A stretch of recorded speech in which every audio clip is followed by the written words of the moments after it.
We're now on the lookout for something to prove you don't always need bags of cash to bag a classic. This is a 1989 BMW 318i, and there's something quite unusual about it.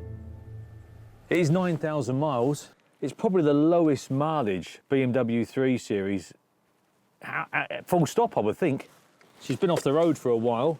Everything's as it should be. Still got the original stereo. Absolutely no wear anywhere. It should drive like a new BMW, shouldn't it? Indeed, but as the towing hook indicates, this thing doesn't drive at all. And nobody's figured out why. There's all the shopping bags, isn't it? I think that's about what it was used for, was going shopping. That model of BMW is really popular at the moment, and climbing. Surely this has got quick, easy profit written all over it. 318i BMW, where are we going to be on that? Someone then?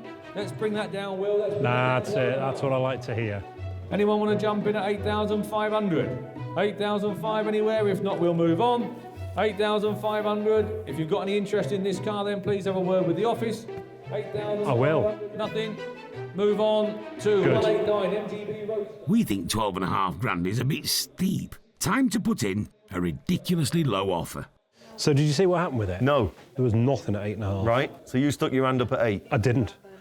Because I knew we were going to be having this conversation. Morland. Well, it hasn't sold, has it? What we thinking? Come on, hit me with it. I reckon that's a 5 grand car.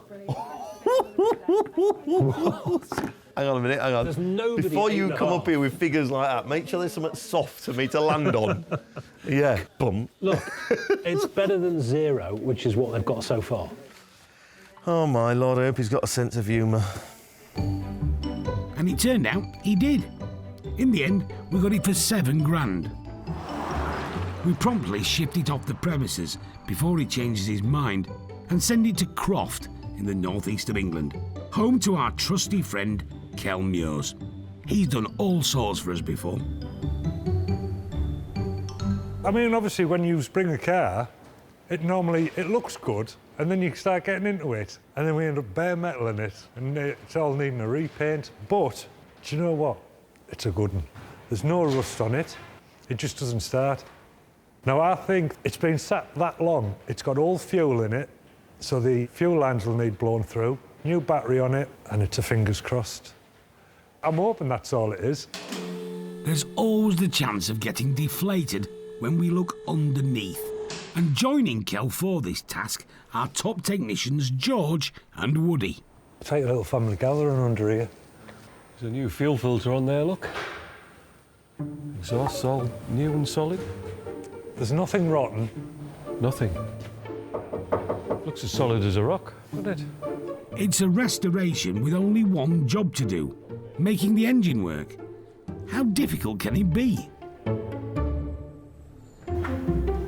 Back in Croft with our 9,000-mile BMW from the 80s, all George wants to hear is the engine running. Oh, wipers work. George is in. Oh dear, what's he up to now? I think he's looking for, see if he can get into the fuel pumps under the back seat. George being George, he's always full of oil. So your nice clean car now needs a full valet. George, why do you need to get to a fuel pump? Because Kel says it's knackered. I didn't say anything of the sort. I just said maybe. There's a reason why it hasn't run in a long time. You know what I think? I think we should shut the doors and go for dinner. So yeah, we've got a good spark. You're going to chuff a little bit of the old magic juice down it. George's magic juice. The brake cleaning, isn't it? From the inside the air filter. Yeah? Come on then.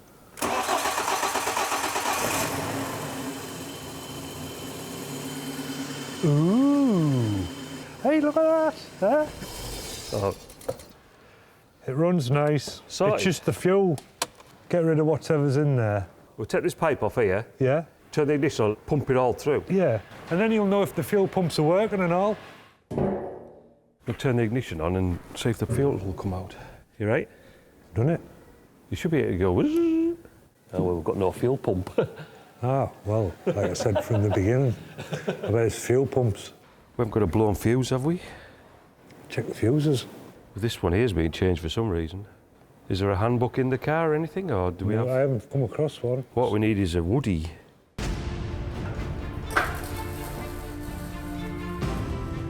Come look interested. Woody, otherwise known as Workshop Google, Get your Googleometer out. is the font of all knowledge round here. He's our hero. Yeah. He will definitely know which one is the fuel pump fuse. The man who knows everything. Number 11. The fuel pump fuse is gone. Woody triumphs again. A new one is fitted, but when we attempt to start the car, the pump still doesn't work. It's coming out. It's incredibly rusty. I just put power straight to that and see what happens. Red to red.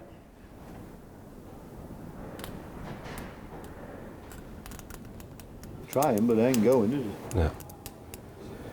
We should be able to hear the motor whirring. Jiggered. Is that a German word? Yeah. When a car's stood for 5-10 years or whatever, the condensation builds up inside the tank and it just rots all the bits and pieces away. Well, that'll be why the fuse blew. Yeah. Luckily, George has a shiny new replacement. Fiddly to get in. Installing it is the right thing to do. There we go. But it could be just one of many fuel supply components that have failed. So the garage swear box is at the ready.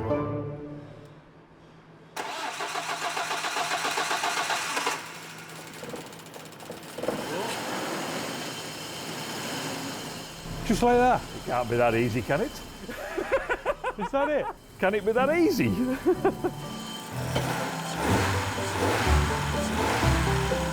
Just like that. Sounds as sweet as a nut, doesn't it? How Right. much was that fuel pump? 40 odd quid, wasn't it? No, hold on. Shh. 60 odd quid with, you know. Either way, all we need to do now is give the car a polish and wait for the profit to roll in. In Croft, Kel and George have spent the last few days doing the remaining straightforward jobs on our 80s 3 Series. We need more cars like this from you. It's been polished and waxed.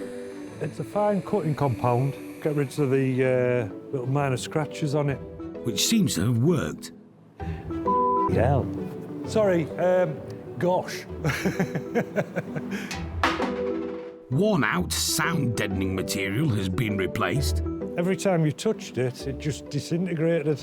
There we go. The car's had a full service. And because a bonnet strut was broken, we've replaced the beautifully crafted make-do version with a hydraulic one. Look at that. The strut's doing its job. Oh. Do you know, this car just keeps giving, doesn't it? It's a great car, a fantastic car. Everything on it's original. I don't think I've seen one as good as this for its age. We've only done what was needed on this one. But how much have we spent? Including tax and commission, our BMW 318i was £7,630 to buy. Labour was £888 and parts were £332, bringing the total to £8,850. Drives lovely. Yeah, no, she's great. No bother at all. There's no point, is there, in spending loads and loads of money, new brakes, new this, new that. You don't need them, does it? There's nothing wrong with them. All right, this is an old car, but it's near to a new, old BMW as you're going to get, aren't you? I think it'd be a fantastic buy to preserve it or to go out and do 100,000 miles because they're just waiting to go on it, aren't they? Lot number 363, the 1989 BMW 318i. There we are. I've got interest here. £6,000 we have at 6,000. £6,000 we've got. £7,000. 7,500. 7,500 with Amy at 7,500. Telephone bid there at £8,000. 8,1. This is good. Oh, Joseph at 8,500. Well done, Joseph. 8,600. And 7. 8,800. 8,900. And 50. Right, 50 quid more, we made profit. 8,950. Is it 8,950? 8,950. We're in profit. 8,950. Are we all done at 8,950 for the first? Second, third and last time, 9,000. Come on. £9,000. Are we all done at 9,050? Yes. 9,050. Way! Well done. A few weeks later, the ultra-low mileage BMW has arrived at new owner Steve Jones's house in Middlesbrough. He already has a French 80s icon, the Peugeot 205. It's just raw. You can rev it to 7,000-8,000 revs and kick it about all day. Where this, you could take the family out by the seaside or something. Paul said this car would be good for either preserving or using. Steve wants to do both. You still want to drive them, but to be concourse, it's even nicer. Concourse means the car has to be absolutely perfect, down to the last nut and bolt. It's a whole other level of obsession. Yeah, so it had a few marks on it. There was a high one on the bonnet, gone now. There was a couple by the door. There's one or two on the roof line, gone now. Nothing major, you know what I mean? It was a couple of £100 to put right and worth it for my sanity, if you like. Look at the seats. You see the seats inside. Although it was very, very good condition, I had all the carpets out, give them a thorough wash. Then there's the engine. I'm thinking I might get the nitrogen blasting guys on it. So take this off, so it brings it back to new. I think this vehicle's worth it, you know. It's a prime example. We admire Steve's dedication to the cause, but suspect there's going to be an awful lot of car washing ahead.